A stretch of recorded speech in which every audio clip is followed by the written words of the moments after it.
Izin dosen, izin memperkenalkan diri. Taruna Muda Muhammad Satria, STB 4981, Program Studi Teknik Pemasyarakatan kelas A. Izin saya akan mempresentasikan mengenai mata kuliah Filsafat Pemasyarakatan guna memenuhi tugas pengganti ujian tengah semester Filsafat Pemasyarakatan.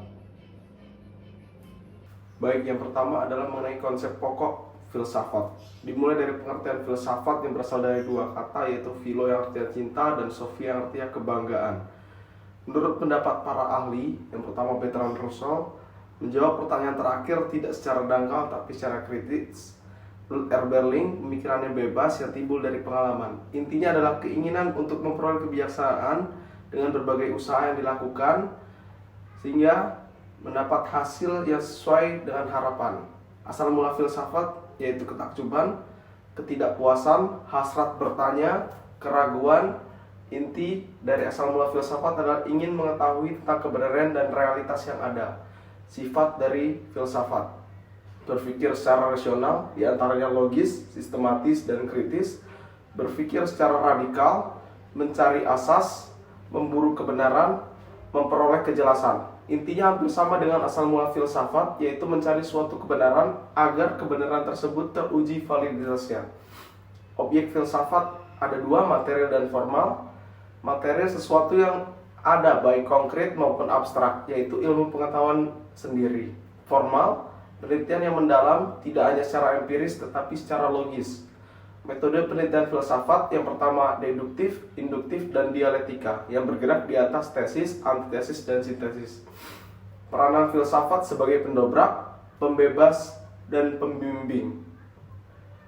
Cabang filsafat ada 5: epistemologi, metafisika, logika, etika, dan juga estetika. Berikutnya adalah ilmu pemasyarakatan sebagai ilmu pengetahuan. Pengertian: usaha pembahasan secara filosofis terhadap ilmu pengetahuan. Objek material atau sasaran dari pembahasannya adalah filsafat ilmu pengetahuan. Objek formalnya adalah pendekatan dan sudut pandang pembahasan. Filsafat membahas secara rasional, objektif pada objek secara radikal atau menyeluruh juga mendalam. Landasan yang pertama adalah ontologis, yang kedua epistemologis, aksiologis. Berikutnya adalah konsep ilmu pengetahuan. Merupakan hasil dari kegiatan dari penelitian suatu objek.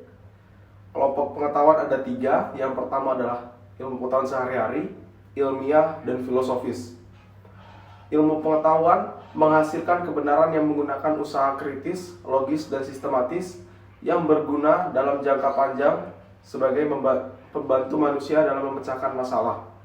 Ciri ilmu pengetahuan yang pertama sebagai proses adalah suatu yang dilakukan oleh manusia, bukan aktivitas tunggal, melainkan rangkaian yang bersifat rasional, kognitif, dan teologis. Sebagai prosedur, rangkaian aktivitas yang mengandung prosedur, yaitu metode ilmiah. Metode ilmiah di sini mencakup tindakan, pikiran, pola kerja, tata langkah, serta teknis. Sebagai produk, keluar produk berupa ilmu pengetahuan, dapat dibaca melalui buku, majalah, jurnal.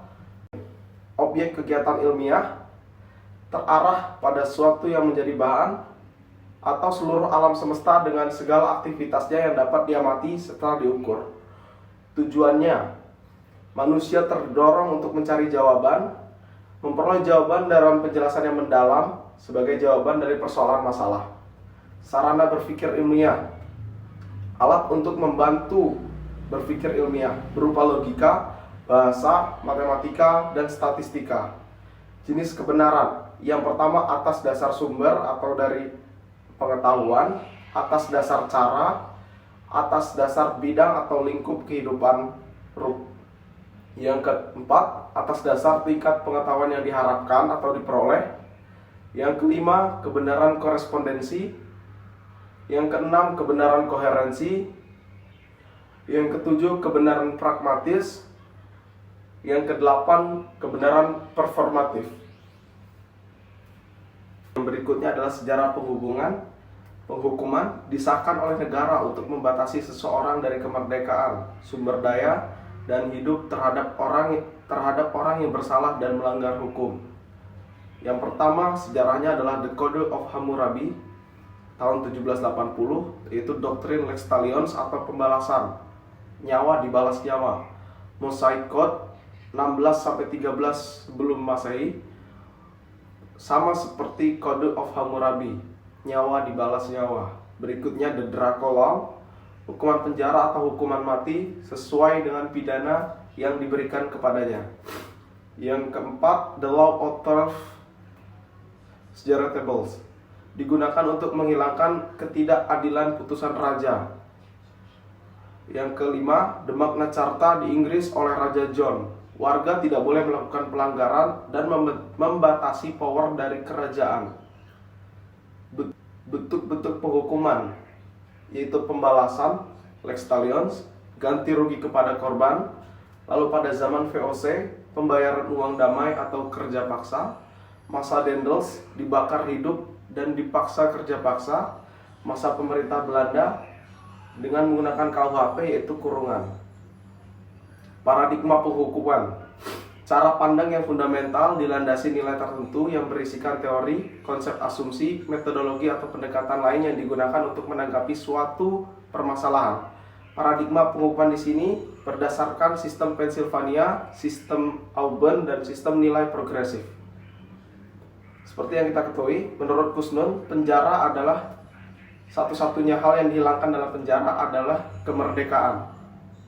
Berikut adalah paradigma yang pernah diterapkan dunia mengenai sistem penjara. Yang pertama adalah Pennsylvania. Di sini adalah one cell one man, di mana setiap narapidana tidak bisa saling berkomunikasi. Tujuannya agar narapidana bisa menyesali apa yang telah diperbuat olehnya. Silent system, hampir sama seperti Pennsylvania, hanya saja saat di siang hari narapidana bekerja dengan diikat dan pada malam hari dibiarkan begitu saja. Dikurung one cell one man juga. Yang terakhir adalah progressive system, di mana terpidana ditempatkan secara berkelompok. Saat pertama diberikan perlakuan yang keras. Berikutnya terpidana ditempatkan dalam suatu public work yang dimana narapidana saling bekerja sama di sana, dan setelah menjalani 3/4 masa pidana dapat dibebaskan dari penjara tergantung kelakuan dia saat di dalam. Menurut Prof. Sudarto, pemindanaan merupakan anonim dari penghukuman, yang artinya pembinaan merupakan suatu mekanisme hukum yang memiliki tujuan tertentu membuat salah satu pihak dirugikan. Tujuan pemindanaan ada 3. Yang pertama adalah absolut. Pelaku kejahatan sebagai orang yang merugikan masyarakat atau negara harus segera direspon dengan memberikan pembalasan yang setimpal sehingga menguntungkan masyarakat dan negara. Yang kedua, deterrence, sebagai orang yang bersalah diberikan penjaraan supaya tidak mengulangi, sehingga pencegahan atau preventif, langkah-langkah preventif dilakukan. Yang ketiga, relatif, pelaku kejahatan sebagai orang yang harus ditolong karena adanya penyakit sosial, sehingga tujuannya untuk memperbaiki atau membina narapidana tersebut. Rasionitas penghukuman, yang pertama secara pembalasan, tidak dapat dipastikan kapan awalnya dimulai. Awalnya dipengaruhi oleh pandangan demonologis atau dipengaruhi oleh roh jahat.